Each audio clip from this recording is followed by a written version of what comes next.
I really want to apologize that I haven't been posting for the last 2-3 weeks. Life has been incredibly like weird and messed up and just hectic, okay? Last 2 weeks I've been very sick. Don't worry, it's not corona. And I've had to move out of the dorm into the apartment that you guys see behind me. I've also had 2 weeks of exams plus catch-up exams to do because my finals, my graduation is on Friday. Anyways, I've also had to do my visa application because I have to change visas to extend my stay here. And yeah, like it's just been absolutely ridiculous. I haven't had time to sit down, but thank you guys for bearing with me for so long.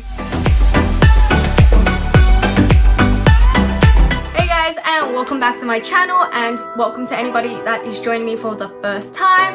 So if you guys know from the title, you guys can kind of get an idea what we're going to be talking about today. This video is a video that I've wanted to do for a very long time because as soon as I got here, I experienced major culture shock and major identity crisis. As a kid, my brothers and I were often told that we weren't embracing the Australian culture. So like as we got older, we got told that we weren't really embracing Australian culture. But what exactly is Australian culture? Like seriously guys, in my head, Australian culture is literally like goon bags, bunnings, sausage sizzles or snags, whatever floats your boat, getting drunk and hungover on public holidays, Macca's runs, banana boat, wiggles, messing with every person that asks you this question. Are drop bears real? For anyone that doesn't know what a drop bear is, it's basically a koala on steroids gone wrong. Let's explore what happens. To understand the issue fully, we're going to start from the very beginning, which is my life story. Nah, I'm kidding. But anyways, we're going to venture into this a little bit, okay? So I don't know what year my parents met, but they had me in 98 in China, and then we decided to move to Australia in 01 because my mum was like, I want more kids. I can't stay in China. Because back in 98, it was during the one-child policy. My dad was like, well, cool, I have a passport to go to Britain, or I have a passport to go to Australia. Where do you want to go? And my mom's like, let's go Australia. So we packed our bags, hopped on a plane, and bada bing bada boom, we're in Australia. Within a year of landing in Australia, my mother was diagnosed with my first brother, and then within a little bit more time, my mom was diagnosed with my second brother. Now, the family of 5 was complete and we lived in harmony. No, I'm kidding, we did not live in harmony whatsoever. I mean, I have Asian parents. You best bet someone's getting chased around that house every day with like, you know, a tongue till just like, gonna hit you, son. But anyways, my parents were like, look, we're gonna make sure you guys are still connected with your heritage, which is like Hong Kong, China. So you guys all need to speak Cantonese and Mandarin. My brothers failed that. They can barely speak Cantonese and Mandarin's non-existent, okay? I'm starting to lose a little bit of my fluency. My mom's still not completely upset about it. I've already been threatened on like FaceTime about this. She's like, don't you dare forget Mandarin, I'ma hit you. And I'm like, yeah, in like 4 years with this current situation. So my parents obviously didn't enjoy English. My dad didn't really like to speak it, so therefore he didn't really do much of it. My mother, on the other hand, where to begin with her? We've been in Australia for almost 20 years, so 2 decades, because she still can't speak English. Her 5 go-to lines is, hello, how are you? I'm good, thank you. I don't speak English. Here are my kids. My brothers and I decided to turn this into a game. When a stranger comes up, you're like, ooh. And then the stranger's like, hi, how are you? My mom's like, hi, how are you? And then that's when you get ready. You're like in the ready stance to like run. You're like ready to go. And then she hits the stranger with, I don't speak English. Run. If you don't run fast enough or react fast enough, you get grabbed. And when you get grabbed, you are therefore the translator of this conversation and it's game over. Literally not one time had the 3 of us escaped. Always one person gets caught. I don't know how, but my parents did catch on later on towards the end of this game era thing. Anyways, my parents also made sure that we understood our traditions. So therefore Chinese New Year was very big for us. Now, we enjoyed Chinese New Year so much. Like who doesn't? You get money and you get amazing food for like a week. What's not to love about Chinese New Year? But my brothers and I were very naive as kids. So every time my mom did the whole, oh, 我帮你看做红包，你们去玩吧. You best bet we never saw that 红包 ever again. Towards the end of like primary school and high school, I was like, hang on. And then so I started hiding my pockets and my brothers did the same. And then eventually my parents just kind of stopped asking us for them. Because my parents didn't understand English, therefore English TV was not like a thing for them. So we got TVB. Like every good Chinese family had TVB, guys. It was good fun because like my brothers had no idea what was going on half the time. I had like half an idea most of the time, and my parents were just like, yeah, that's hilarious. So we didn't understand any like Western music either. So realistically, my parents had put us into this like Chinese bubble, like straight out. Even our food at school was pretty much like Asian, and like we would just be bringing rice to school. Eventually my brothers and I were like, oh, can we just have sandwiches? Like we want to fit in with the other kids, like we don't want to have rice. My mom was also kind of like, oh, thank God, like we don't have to keep cooking rice for you guys to bring to school. Like here's a dry ass sandwich, there you go. Word for word, that's what she said to us as kids. Back then, like none of us really had like proper friends at our age. So when we reached high school, it was kind of when all of us started accepting ourselves and understanding more about ourselves and our culture and stuff. Like my friends in high school were great. Most of us were Asians. If we weren't Asians, our parents were also immigrants. So like in a way we related off each other, and a lot of the struggles that we had, it was marvelous. It was great. So in high school, a lot of people would make the comment like, you guys are so Asian. Like why? What do you mean why? Do you not see how I look? Do you not see my parents? Like, do you not hear us talking? How can I not be Asian? So in high school, there was this one particular girl that I really wanted to punch. Now, the thing is, my parents were like, dude, you have a black belt. Like, we're not here to bail you out if you get suspended or expelled, okay? Please just stay in school. Like, as much as I don't want to be in high school, I'd like to finish it. I really don't want to get into like a lot of trouble, but I did almost get suspended. But that's a story for another time. I was legitimately like in my head, okay, you can't punch this hoe. You just gotta suck it up. Just don't punch the hoe, okay? Angela, whatever you do, don't punch the hoe. Got it? Got it. So I didn't punch her. I should have though. Every other lunchtime, my friends and I would bring like, you know, stuff from home. We would have like this miniature picnic, and it was just great. It was so much fun. And this hoe decides that she wants to be with her basic friends, and on the other side of like, you know, the area we're hanging out, like almost every other day she would make this comment with her friends really loudly so we could hear. Oh my god, that smells so Asian over there. My friends and I literally would look at her like this.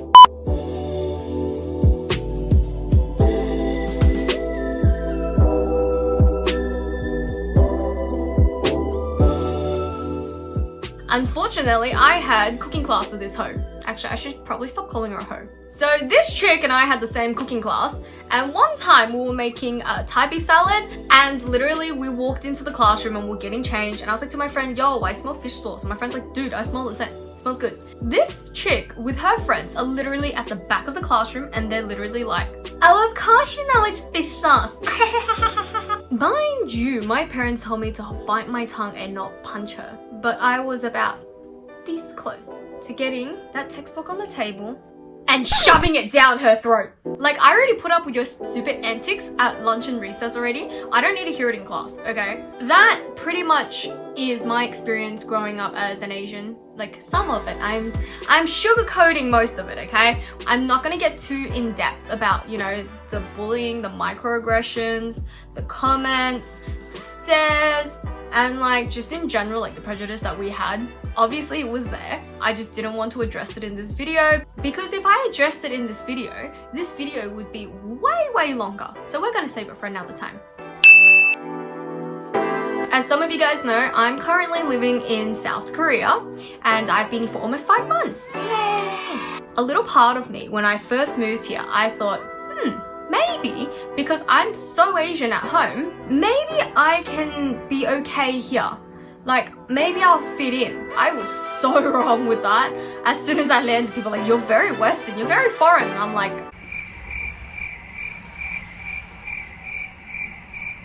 but legit, I've gotten the "you're too Western" comment from like my friends, my teammates, my boyfriend. Heck, even my boyfriend's family told me that.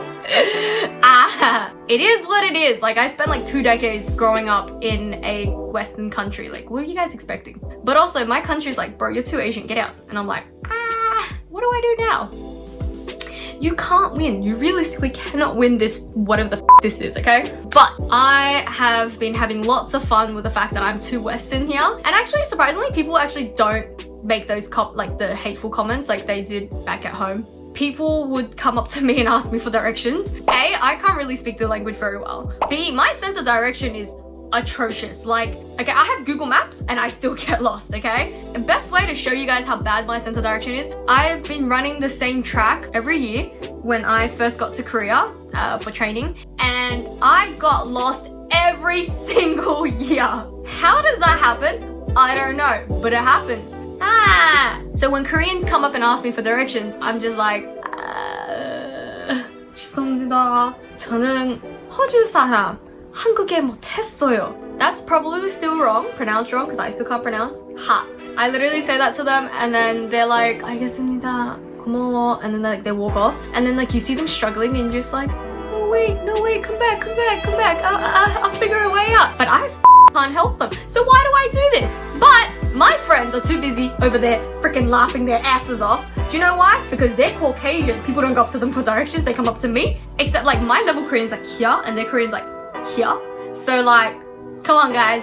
So another thing that literally makes people make the comment like, oh, you're so Western, is my tattoos and my piercings, okay? Because like, to Koreans, like they're starting to accept tattoos and piercings and stuff, but like people still make like the comment like, oh, that's kind of like Western and it's like kind of gangster, like it's not really well received. A lot of people generally don't really get like big tattoos or anything like that. Except here I am, I have 5 tattoos and 12 piercings, and I do want to get more of both, so you guys can like, you know, look forward to future videos. But my parents don't like them, and so I'm 100% gonna get killed. I think my parents have figured out that I have a wrist tattoo, like it's 5 dots, and like every time I send them photos and stuff, like I like hold my phone here and you can kind of see it, but like I don't really think my mom zooms in on my face. But I'm also not about to be like, hey, do you zoom in on my face? Because then she will zoom in and she'll be like, what's that on your wrist? 那个是什么来的？你想死吗？这是纹身来的吗？你想死吗？ That's just digging your own grave, okay? That's literally me being like, I don't want to live anymore. My mom can kill me now. But yeah, I have 5 tattoos. If you guys want to check them out, here's my last video about tattoos. You guys can see them there.